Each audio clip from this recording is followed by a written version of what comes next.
Concevoir un outil de gestion d'un étudiant, partie 1 est le tutoriel du jour proposé par Microsoft. Dans cette série de tutoriels, ce que nous allons faire, c'est mettre en place un simple outil de gestion scolaire. Par exemple, un étudiant a été inscrit. Est-ce qu'il est régulier dans les paiements de ses frais? Est-ce qu'il a une dette? Donc combien lui reste-t-il à payer? Ainsi de suite. Alors, pour ce faire, nous avons besoin des éléments suivants.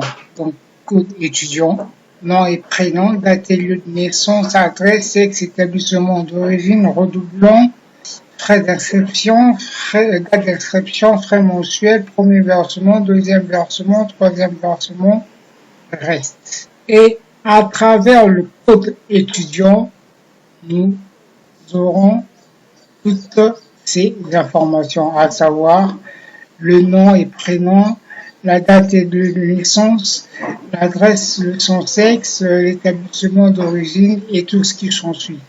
Il suffit juste que nous rentrons le code de cet étudiant.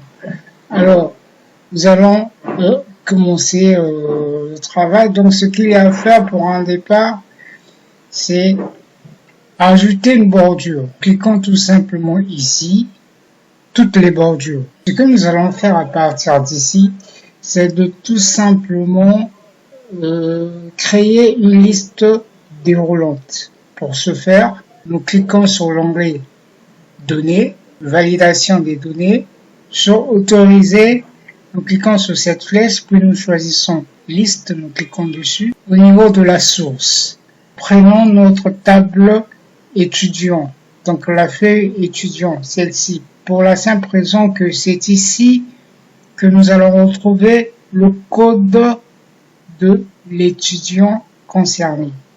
Nous cliquons aussi, et ce que nous avons à faire, c'est de sélectionner toute cette colonne, la colonne code étudiant, donc la colonne A. Nous cliquons ici, puis OK. Alors, nous avons à ce niveau mis en place une liste déroulant. Voici, la liste, elle est bien là. Les étudiants, le code de chacun des étudiants est bien là. Nous avons pour l'instant mis en place 10 étudiants. Voici.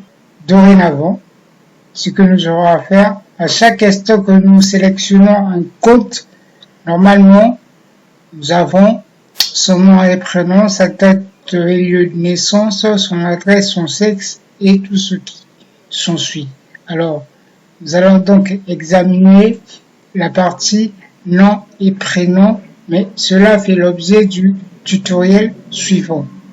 Tout ce que je vais vous demander, c'est de refaire tout ceci. Merci, c'était Microsoft.